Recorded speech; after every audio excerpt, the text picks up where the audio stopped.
दक्षिण में महिलारोपियन नाम का एक शहर, जहाँ एक शिव का मंदिर था, जहाँ एक पवित्र और निर्मल ऋषि रहते थे।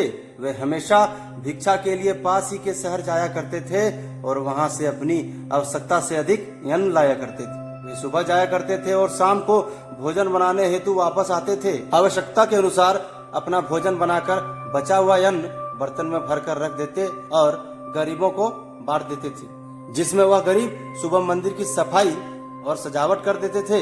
उस मंदिर में चूहे का बिल था, जिसमें एक चूहा रहता था जो हमेशा बर्तन में से भोजन चुरा चुरा कर खाता था।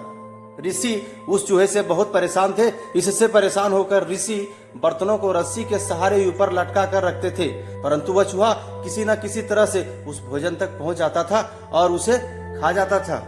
इसके चलते ऋषि कई बार उसे मारने का प्रयत्न किया करता, परंतु उसमें भी ऋषि असफल रहे।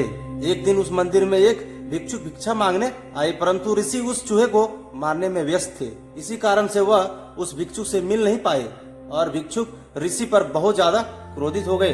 वह इसको अपना अपमान मानने लगा और कहा, मैं आपके इस मंदिर और कभी नहीं आऊंगा। आपको मेरे अलावा कोई अन्य महत्वपूर्ण कार्य है जिससे आपको इतना भी समय नहीं कि मुझसे मिल पाए। यह सुनकर साधु विनम्रता से भिक्षुक को अपनी परेशानियों के बारे में बताने लगा। साधु ने बताया कि वह चूहा कितना तेज है कि कहीं न कहीं से खाना चुरा लेते हैं। वह चूहा इतना फुर्तीला है कि उसे ना कोई बिल्ली पकड़ सके ना कोई बंदर। वह चूहा इतना शैतान है कि मेरे कटोरे तक भोजन वह चट कर जाता है। भिक्षुक ने साधु की परेशानियों को समझा और सलाह दी।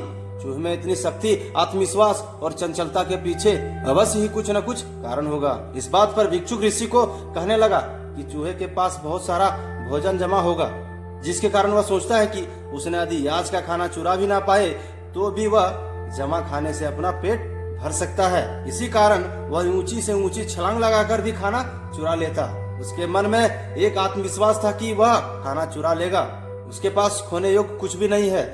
अगली सुबह वह साधु उस चूहे का पीछा करते करते उसके बिल तक पहुंच गए और जब उन्होंने उस बिल की गहराई तक खुदाई की तो उन्होंने पाया कि वहां पर अनाज का एक विशाल भंडार रखा है। साधु वह सारा अनाज मंदिर में भिजवा देता है। अब चूहे के पास खाने के लिए कुछ न था, इसीलिए वह चूहा उसी रात ऊपर लटके कटोरे से खाना चुराने की कोशिश करने लगा और वह सोचने लगा कि मैं वापस भोजन इकट्ठा करके एक भंडार बना दूंगा।